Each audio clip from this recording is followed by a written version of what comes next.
Hello friends, हम सभी आज एंशिएंट हिस्ट्री पढ़ेंगे, जिसमें सर्वप्रथम हम ये जानने का प्रयास करेंगे कि पुरातात्विक स्रोत। सबसे पहले देखते हैं कि जानने की जरूरत ये है कि किसी देश अथवा स्थान का इतिहास जानने के लिए तथा उचित ऐतिहासिक विश्लेषण में पुरातात्विक साक्ष्यों व स्रोतों की अति महत्वपूर्ण भूमिका है। पुरातात्विक साक्ष्य जैसे अभिलेख, सिक्के, स्मारक, भवन, मूर्तियाँ, बर्तन व अन्य सामान को संभावित प्राचीन टीलों की खुदाई करके प्राप्त किया जाता है। अब सबसे पहले जानते हैं टीला। टीला क्या है? टीला धरती की सतह के उस उभरे हुए भाग को कहते हैं जिसके नीचे पुरानी बस्तियों के अवशेष विद्यमान हैं।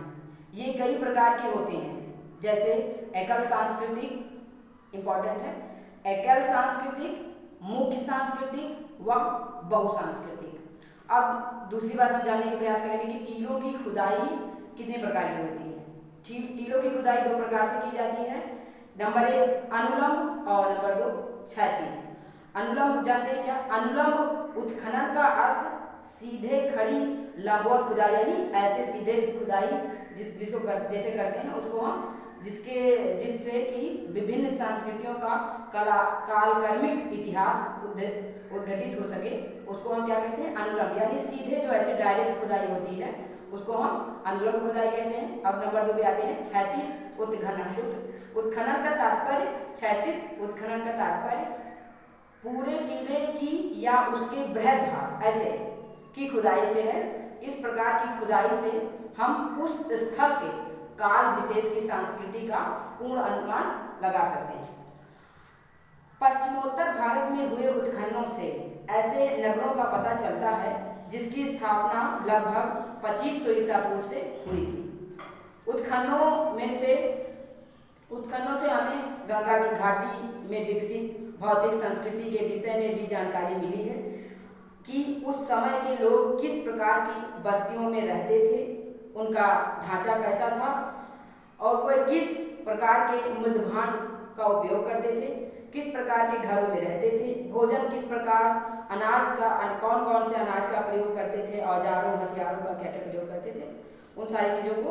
फिर है दक्षिण भारत के कुछ लोग मृत व्यक्ति के शव के साथ औजार, हथियार, मिट्टी के बर्तन आदि वस्तुओं को भी कब्र में दफनाते थे तथा इसके ऊपर एक घेरे में बड़े बड़े पत्थर खड़े कर दिए जाते थे।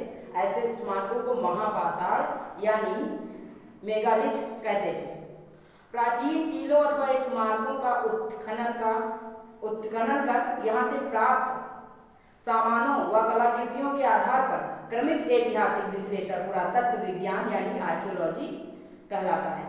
फिर है, अब हम जानने का प्रयास करेंगे रेडियो कार्बन डेटिंग एवं एक ऐसी विधि है। अब हम रेडियो कार्बन की विधि के बारे में जानेंगे। ये एक ऐसी विधि है जिसके द्वारा यह पता लगाया जा सकता है कि कोई वस्तु किस काल से संबंधित है।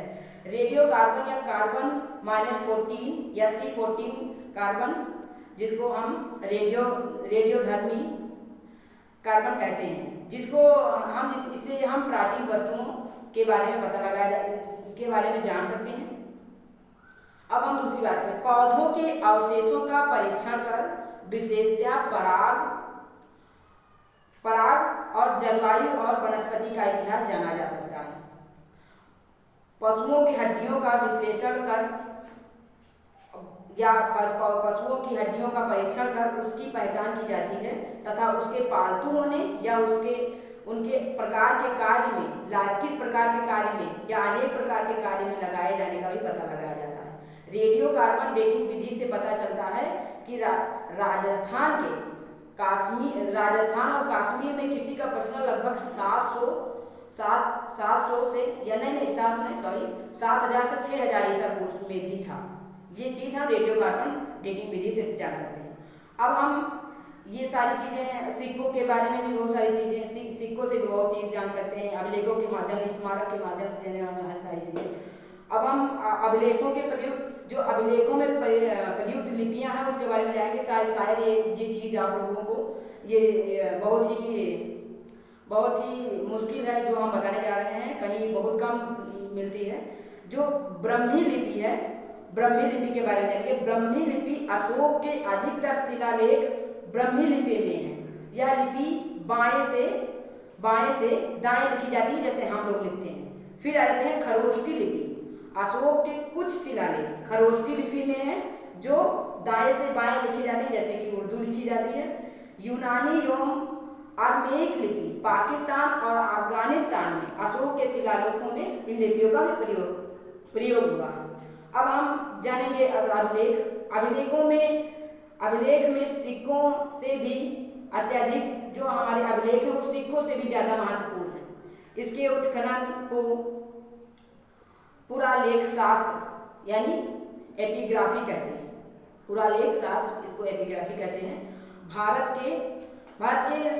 भारत के संदर्भ में सर्वाधिक प्राचीन अभिलेख मध्य एशिया के बोगाजकोई से प्राप्त हुआ है। इस अभिलेख में इंद्र, वरुण, मित्र एवं नसत्य नामक वैदिक देवताओं के नाम मिले हैं। अभिलेख एवं दूसरे पुराने दस्तावेजों की प्राचीन तिथि के अध्ययन से पुरालिप शास्त्र यानी पॉलियोग्राफी कहते हैं जो मिला। अभिलेख मोहरों, प्रस्तर स्तंभों, स्तूप, चट्टानों और ताम्रपात्रों पर मिलते हैं, इनके मतलब अभिलेख। तथा इसके अतिरिक्त मंदिर की दीवारों, ईंटों और मूर्तियों पर भी मिलते हैं। आरंभिक अभिलेख प्राकृत भाषा में हैं तथा ये ईसा पूर्व 3री सदी के हैं। अभिलेखों को संस्कृत भाषा ईसा की 2री सदी से मिलने लगी तथा 4वीं-5वीं सदी में इसका सर्वत्र व्यापार प्रयोग होने लगा। अब जैसे कि हम लोग पढ़ रहे थे कि अभिलेख को पढ़ रहे थे, तो सबसे पहले हमें जानने की जरूरत है कि कौन सा अभिलेख महत्वपूर्ण है और उसका निर्माण किस शासक ने करवाया। तो सबसे पहले हमारे हाथी गुम्फा अभिलेख जो कनिष्क नरेश खारवेल ने बनवाया। जूनागढ़ अभिलेख रुद्रदामन, नासिक अभिलेख गौतमी पलसरी, प्रथम स्तंभ अभिलेख समुद्रगुप्त, ऐहोल अभिलेख पुलकेशन द्वितीय, मंदसौर अभिलेख मालवा नरेश यशोवर्मन और ग्वालियर अभिलेख प्रतिहार नरेश भोज, भितरी व जूनागढ़ अभिलेख स्कंदगुप्त और देवपाड़ा अभिलेख बंगाल शासक विजय सिंह। अब नोट एक है, भारत का सर्वप्रथम उल्लेख हाथी गुम्फा अभिलेख में मिलता है। भारत का जो सर्वप्रथम उल्लेख है, यानी भारत को अगर जाना जा रहा है तो सबसे पहले हम हाथी गुम्फा अभिलेख में ही जानते हैं। बस आज की क्लास यहीं तक, धन्यवाद।